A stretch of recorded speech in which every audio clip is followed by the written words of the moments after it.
sommet extraordinaire des chefs d'État de la CEMAC. Qu'est-ce qui se passe?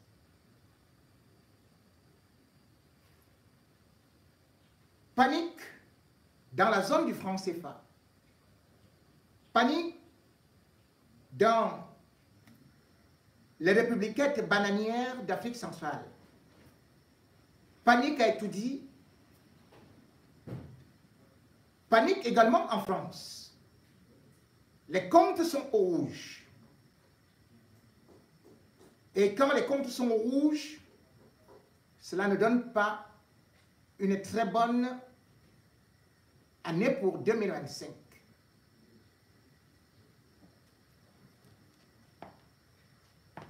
Ce qui vient de se passer à Yaoundé ne devrait pas faire rigoler. Regardez Paul Biya faire un discours et appeler à un sursaut collectif devrait nous interpeller. Oui, ils ont passé le temps à nous faire croire que tout allait bien, que la gestion était merveilleuse. Ils ont passé le temps à nous dire que l'émergence arrive en 2035. Ils ont perdu le temps, passé le temps à nous pomper les tympans qu'ils jouaient sur la stabilité du franc CFA. Ils ont passé le temps à nous montrer que leurs économies, ils avaient les meilleurs gestionnaires. Ils ont passé le temps à nous dire que le franc CFA était bien pour les populations africaines. Et bam! Ram bam bam! Rim bim bim! Tout le temps. À regarder le sommet de Yaoundé, on a des palpitations. Parce que non seulement on voit une communauté économique des États d'Afrique centrale qui va en rang dispersé, mais surtout, on s'interroge sur les conséquences sur les pauvres populations. Les pauvres populations qui vont subir, qui vont serrer les ceintures en 2025. Je vous avais déjà averti que 2025 sera difficile. Étais-je prophète? Pourquoi donc subitement, à la veille de 2025, ceux-là qui disaient que j'étais juste l'apôtre qui vient annoncer les mauvaises nouvelles et qui aurait bien évidemment de bonnes choses en 2025 jusqu'en 2035, eh bien, ceux qui disaient on vous attend ici au pays, qu'ils demandent maintenant ce qui se passe. Pourquoi Paul Biya sort? Alors qu'il n'est même pas président de la CEMAC, c'est plutôt Touadéra, c'est chez lui qui devrait avoir cette réunion extraordinaire parce qu'il est le président en exercice. C'est lui qui devrait convoquer cette réunion. Mais non, c'est plutôt Paul Biya qui convoque une réunion extraordinaire. Et comme il fallait s'y attendre, quand on invite Paul Biya pour des causes de l'Afrique, il ne va jamais, il est chez lui.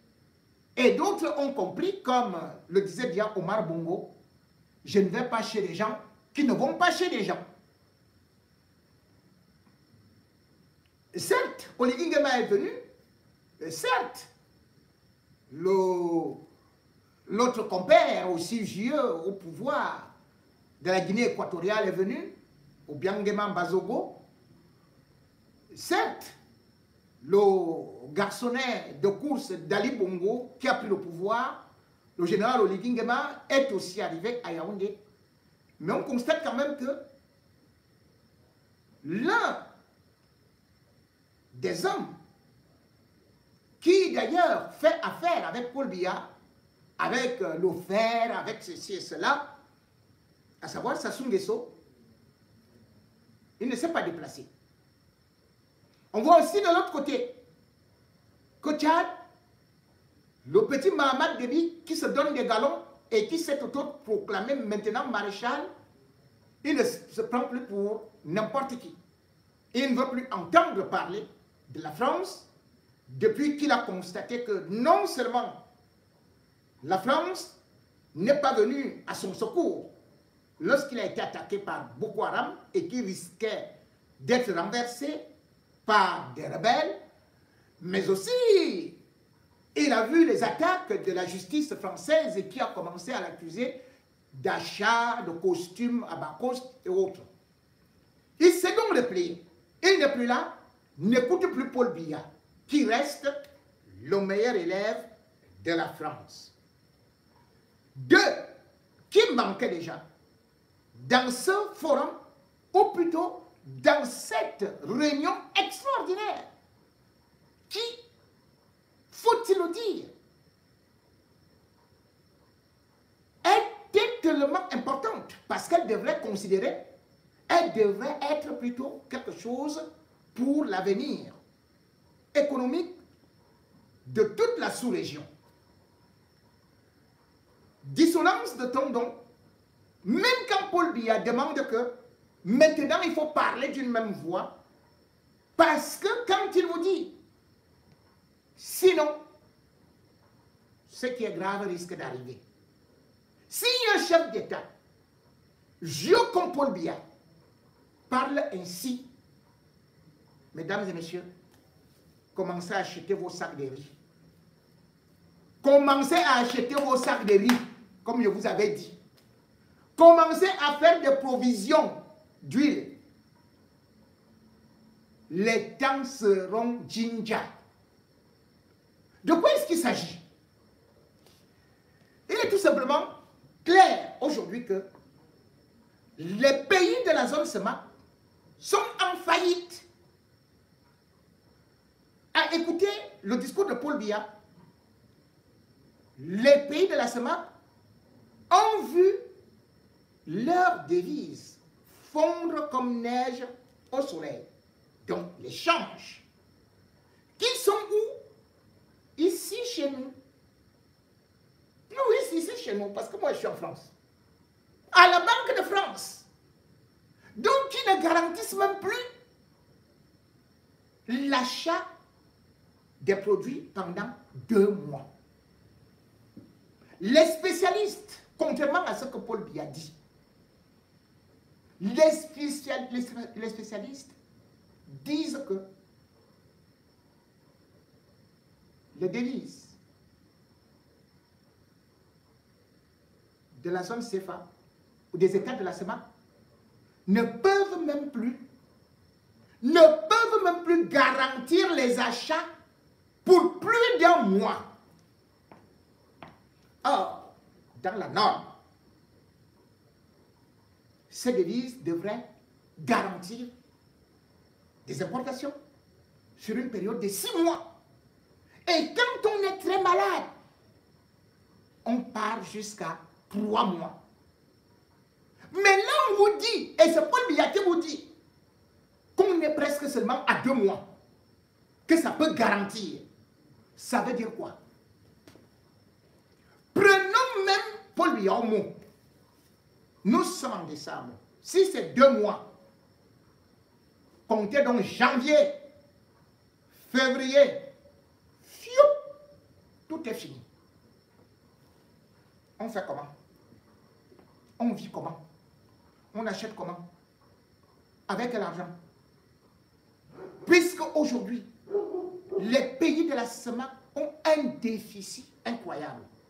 Les pays de la CEMAC seront donc incapables même de payer leur salaire. Et comme c'est,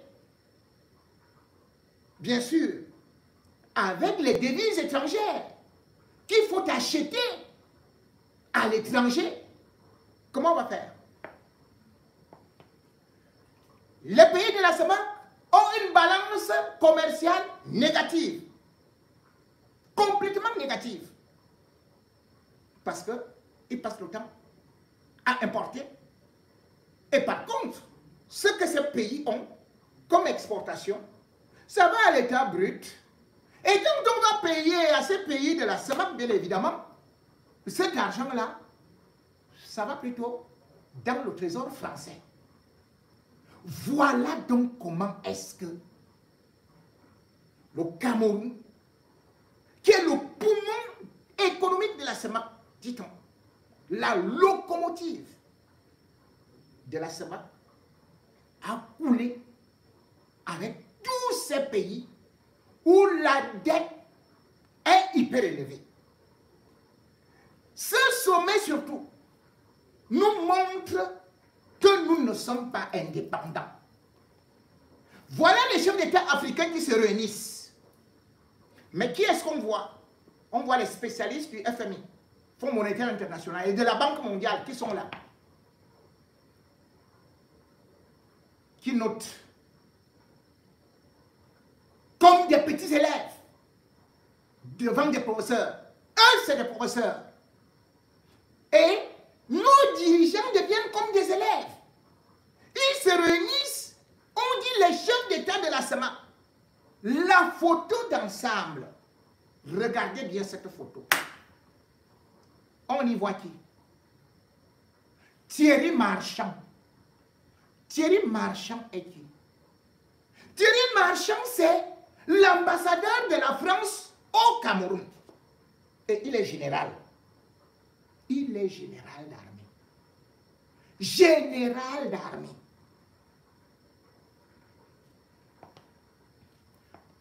Voilà donc le grand panafricaniste Paul Biya. Voilà donc l'Afrique francophone qui prétend être indépendante, mais qui ne peut même pas organiser une réunion sans le maître. Parce que Paul Biya a voulu cette situation. Parce que Paul Biya a plongé l'Afrique francophone, et particulièrement celle de l'Afrique centrale, dans cette situation. La CEMAC, c'est elle qui est maintenant dans les tourments.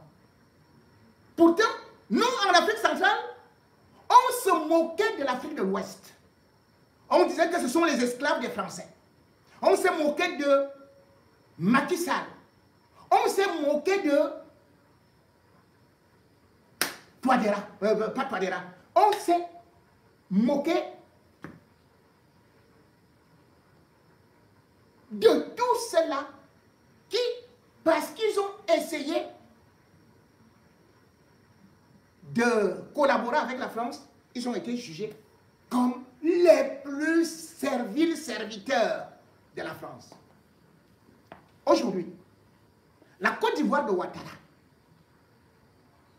son économie n'est pas en train de flancher. Le franc CFA de l'Afrique de l'Ouest n'est pas en train de connaître ce qu'on est en train de connaître en Afrique centrale. Pourquoi? Parce que les pays de la CEDEAO, depuis 2021, on dit, bon, avec l'affaire du franc CFA là, on sort d'abord de là, nous récupérons nos devises de change et nous-mêmes nous gérons. Ils ont donc récupéré environ 7 milliards de dollars.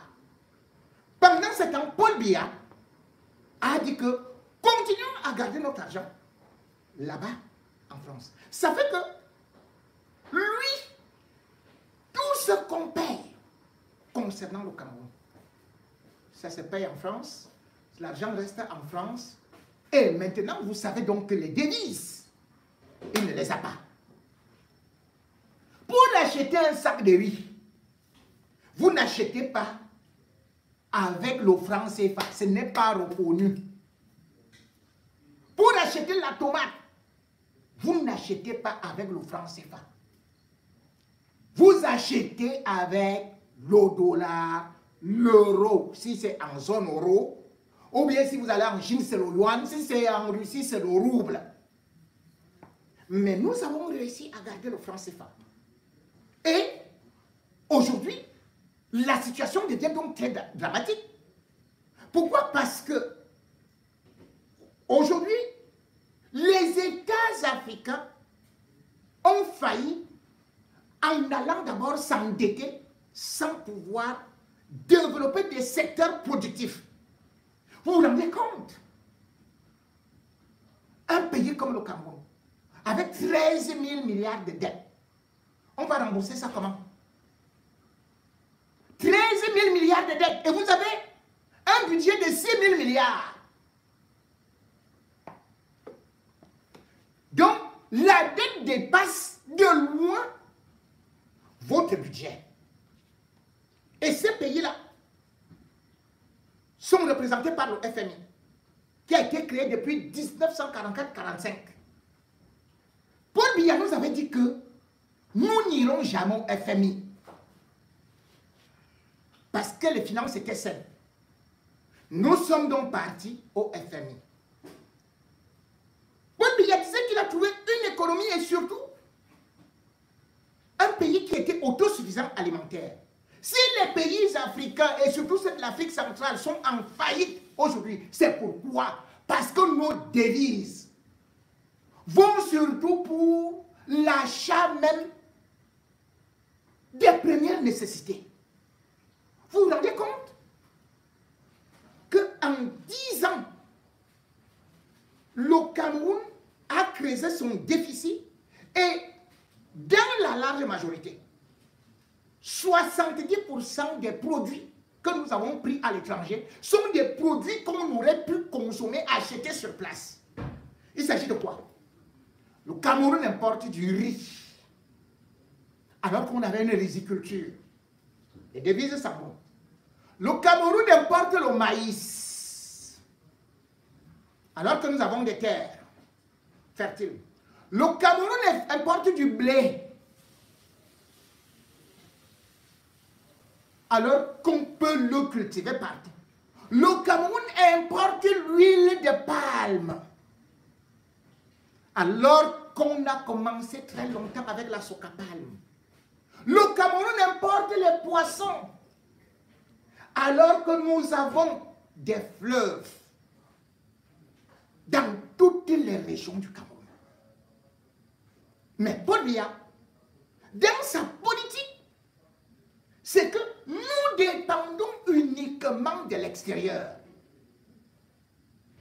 Et c'est ce que les autres ont aussi pris. Et il fallait manger tout juste en vidant nos devises et en allant avec ça à l'étranger. Comment peut-on nous faire croire aujourd'hui, chers Camerounais, chers Africains, que l'inflation est au summum? Au summum. Ce qui veut dire que pour qu'on mange en 2025, les prix seront doublés. Et le pire, c'est quoi? C'est que le franc CFA dépend aussi de la France et des problèmes que la France a. Voilà pourquoi est-ce que le général était là, pour regarder.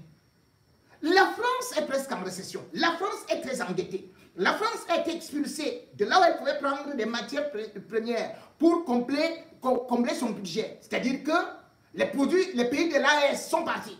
Maintenant, c'est le Tchad. Et certainement, le Sénégal va aussi partir.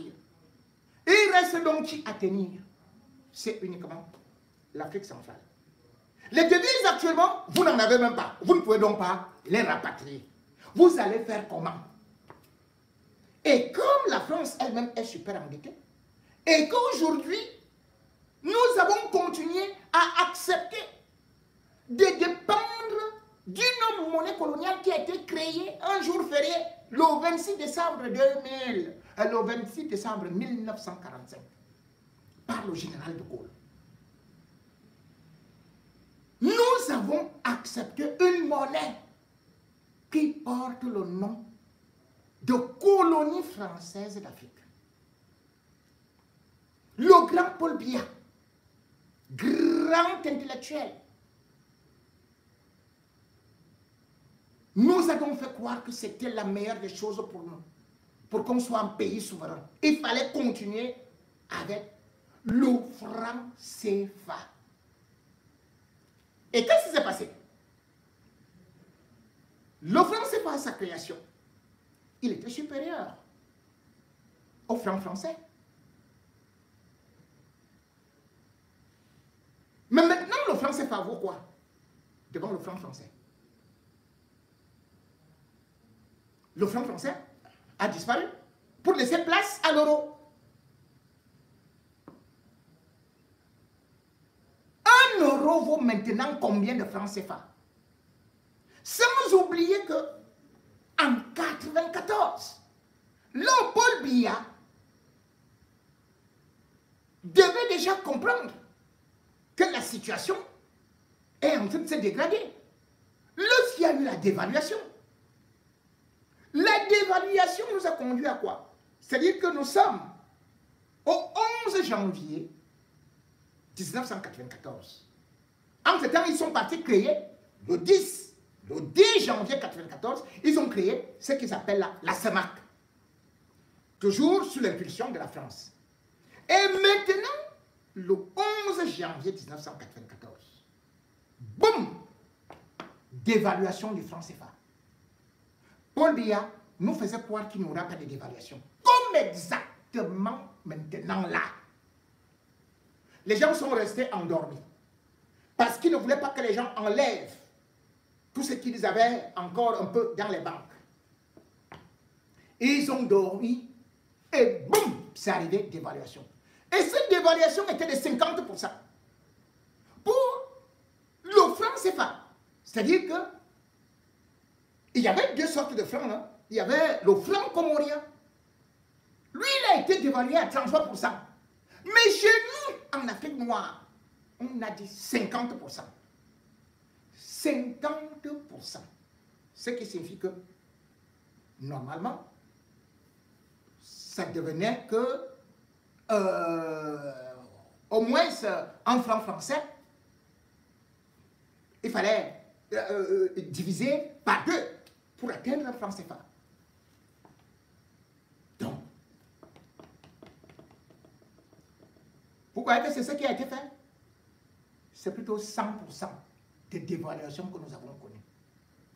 100% de dévaluation. Mais on nous avait menti que c'était 50% de dévaluation.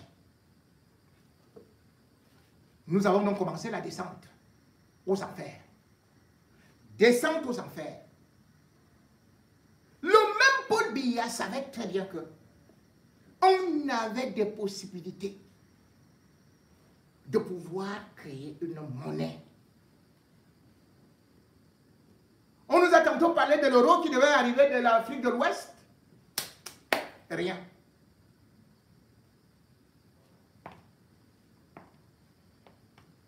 Maintenant, qu'est-ce qu'ils vont faire? L'euro est actuellement déprécié par la Banque centrale européenne. Si donc le taux directeur de l'euro lui-même est déjà déprécié, parce qu'ils veulent bien évidemment affaiblir leur monnaie pour mieux acheter, pour faire ceci et ça. Vous voyez que le franc CFA sera comment? Le franc CFA est donc en train de connaître une vraie dégringolade, une véritable chute. Le tous avec l'inflation. Quand Paul Biya parle donc ça, il tente de menacer les Français. Il tente de menacer Macron. Il veut montrer une certaine solidarité que si vous tentez, oh, on ne peut rien, le problème est le suivant. La vie deviendra tellement chère que pour manger, vous allez seulement voir comment est-ce que les microbes vont envahir les routes. Les agressions vont se multiplier. Parce que les vieux dirigeants africains, surtout ceux de l'Afrique centrale, n'ont pas voulu aimer leur population, n'ont jamais voulu anticiper. Leur seul problème était là que, oui, gardons de l'argent en France comme ça, et la France aussi garantit nos pouvoirs. Regardez comment ils sont. Tous des vieux au pouvoir. Ils volent les élections, ils ne font pas de progrès, de développement. Ils vont s'endetter, tous ils sont corrompus, ils prennent de l'argent, ils gâtent tout cet argent, ils mangent cet argent. Cet endettement, aujourd'hui, le FMI dit tout simplement que ce n'est pas mon argent, c'est l'argent de la France, c'est l'argent des États-Unis, c'est l'argent de la Russie, c'est l'argent du Japon, c'est l'argent de ceci et cela. Vous allez sauf que rembourser ça. Et pour donc rembourser ça, on vous envoie donc les lieux pour Montazé. Les lieux pour Montazé que vous voyez là, c'est uniquement parce que le Cameroun ne parvient plus à rembourser ses propres dettes.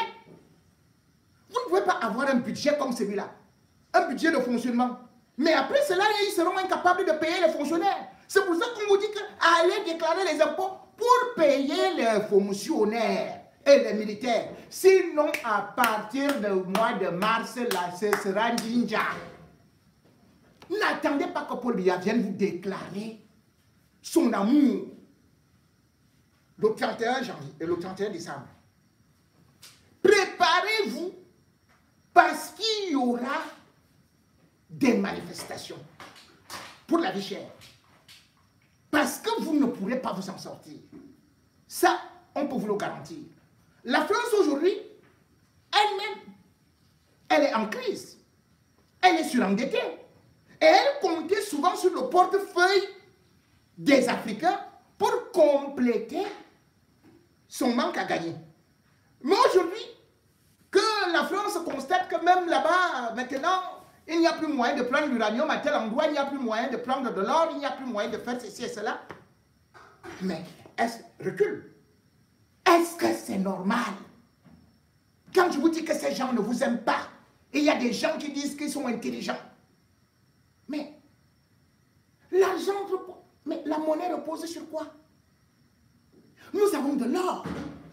Comment on peut vous faire comprendre que les pays africains, ceux de l'Afrique centrale, ils ont des réserves d'or. Ils ont des réserves de diamants. Ils ont du bois. Ils ont de l'uranium. Ils ont du fer. Ils ont... Mais c'est le paradis sur terre.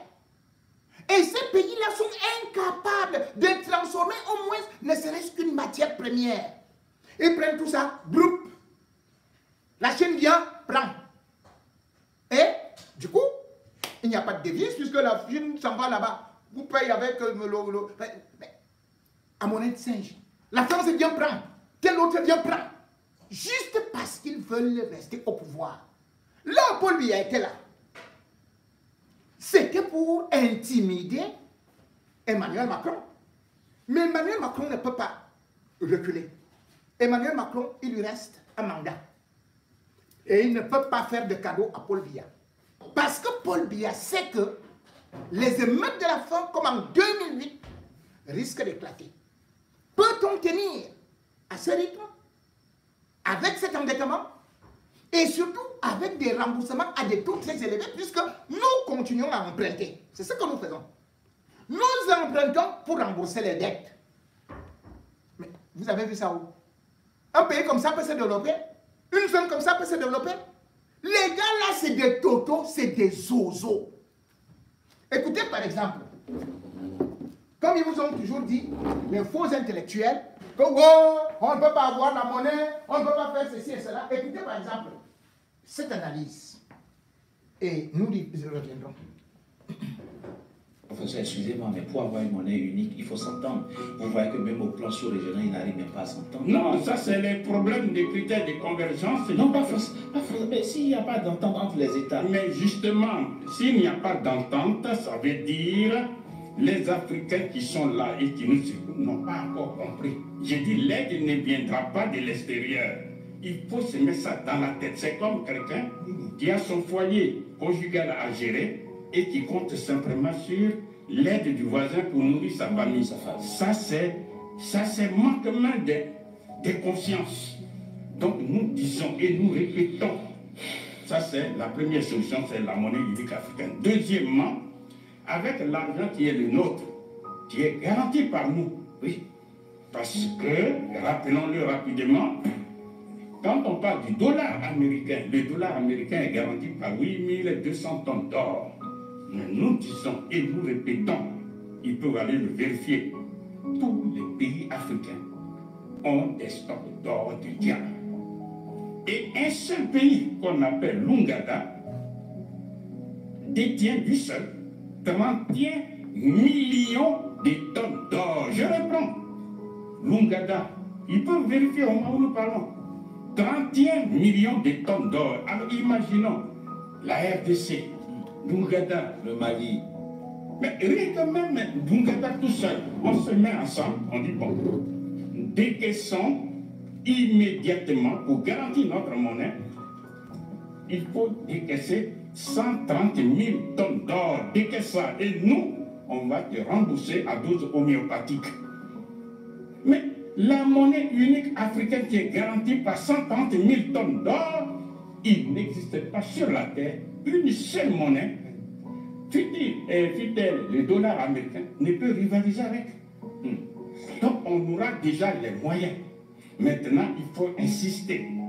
Pourquoi y a-t-il eu l'esclavage? Pourquoi y a-t-il eu la colonisation?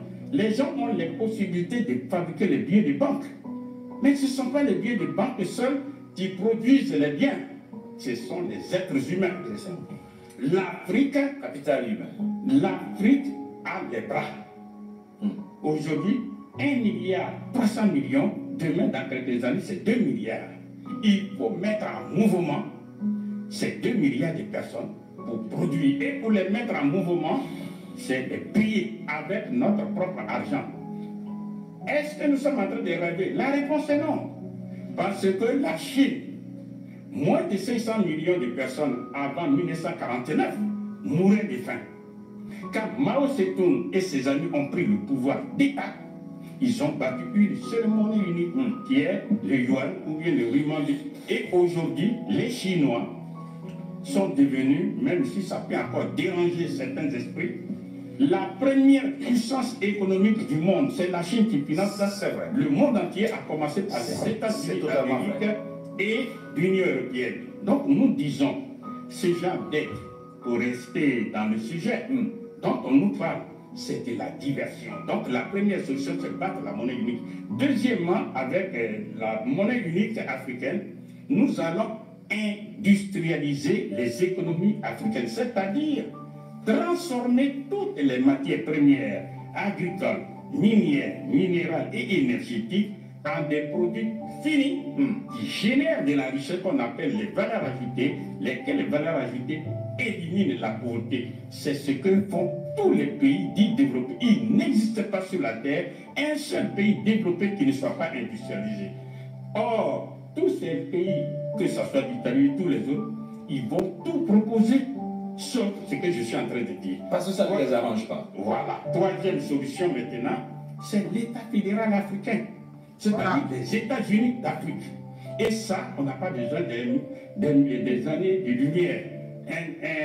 Un juriste à ma gauche ici, il suffit simplement de mettre une ceinture politique autour de ces 54 pays et on sort un être moral qu'on appelle l'État fédéral africain. Et on lui accorde 6 compétences qui sont 1.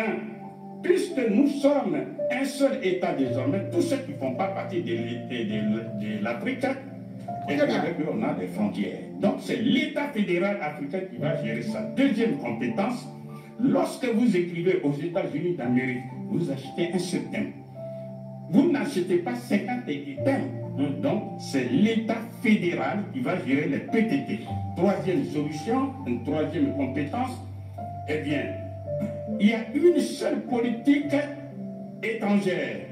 Quand je m'avais à l'ambassade des États-Unis, vous allez dans une seule ambassade. Donc, si on crée notre État fédéral, eh bien, c'est l'État fédéral qui va gérer la politique étrangère. Maintenant, ça, c'est ce qu'on appelle les compétences naturelles. À cela s'ajoutent 3 autres compétences qui sont la monnaie unique africaine sera gérée par l'État fédéral africain. C'est-à-dire tous les 54 pays qui sont membres, on va avoir une seule monnaie. Et avec pas une banque centrale africaine, vous voulez? Bien sûr, avec une banque centrale. Donc, ça c'est la 4e compétence. La 5e compétence, eh bien, c'est la défense. Aujourd'hui, beaucoup de pays africains sont victimes de l'insécurité, par-ci, par-là. Quand on voit à RDC, il y a la guerre là-bas. Quand on voit au Soudan, il y a la guerre un peu partout. Eh bien, nous disons, nous allons avoir une armée fédérale africaine, écoutez-moi très bien, rendue invincible. Pourquoi? Parce que nous avons les moyens pour acheter des armes extrêmement puissantes dans tous les pays qui veulent commercer, qui veulent coopérer avec nous, c'est-à-dire, par exemple, que ce soit en Chine, que ce soit en Russie, que ce soit en Corée du Nord. C'est ici et maintenant, c'est possible au moment où la Russie est en conflit ouvert avec l'Occident. Pourquoi? Parce qu'il faut connaître la thèse. Il est hors de question de permettre aux Africains désarmer. Parce qu'il ne faut pas armer un esclave. Parce que si l'esclave est armé, non seulement il ne va pas se soumettre, mais il peut même tuer le maître.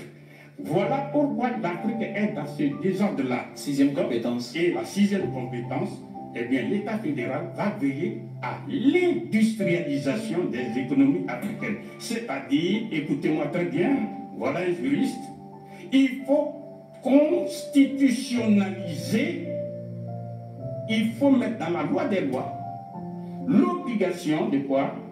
De transformer toutes les matières premières en des produits finis. On ne doit plus jamais exporter les matières premières de l'Afrique. Mais ce sont des produits finis qu'on peut faire. Si on met en application ces 6 solutions, vous verrez qu'à court terme, je dis bien à court terme, eh bien, non seulement l'Afrique va satisfaire ses besoins essentiels, mais l'Afrique va même reprendre la direction du monde. Et c'est de ça, les Européens, tous les autres, ils ont peur. C'est ce qui voilà pourquoi ils nous amusent. Ils amusent.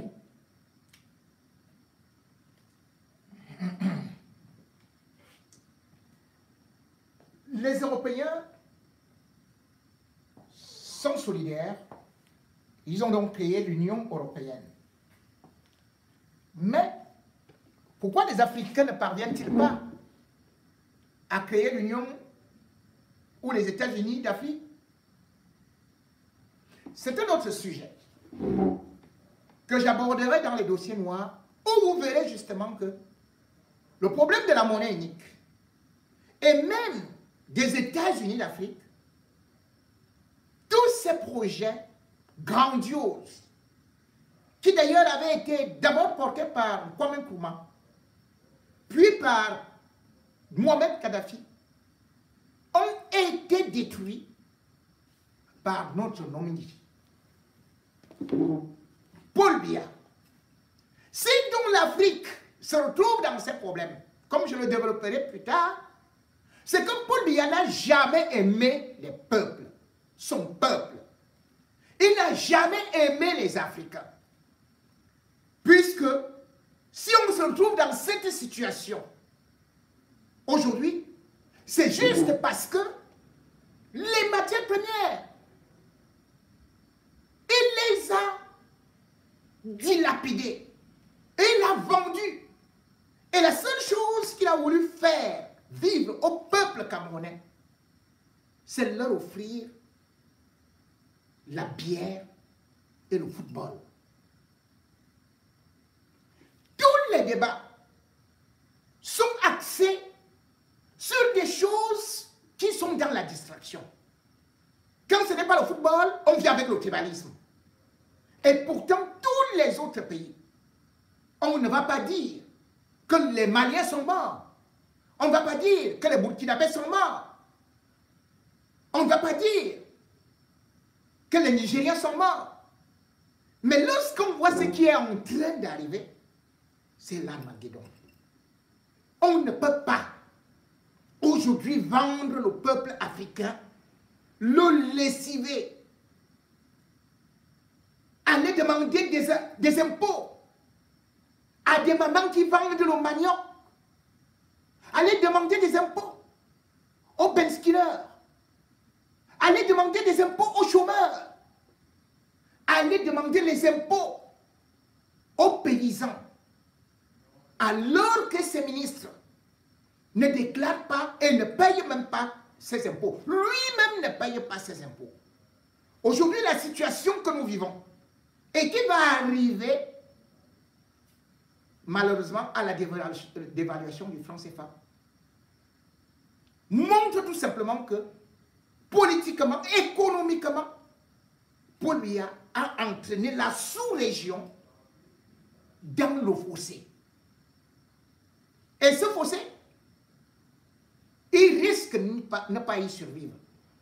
Pourquoi? Parce que toutes ces ambitions risquent aussi d'être déjouées. Déjouées parce que, malgré le fait qu'ils se mettent à vouloir menacer la France de ne pas dévaluer, il n'a plus un poids politique. Le poids politique qu'il avait avant, c'est quand il pouvait immédiatement faire d'un bout de doigt comme ça, Déby courait. Ou bien encore, Sassou Nguesso venait devant lui. Mais aujourd'hui, personne ne court devant Biya à part Oligui Nguema. Et cet Oligui Nguema, même dans d'autres domaines, lui qui vient d'arriver, commence à dépasser Paul Biya. De toutes les façons, le peuple camerounais va tout simplement en 2025 vivre peut-être des jeux. Et même ces jeux sont ici à sec parce que même le football n'est plus arrosé.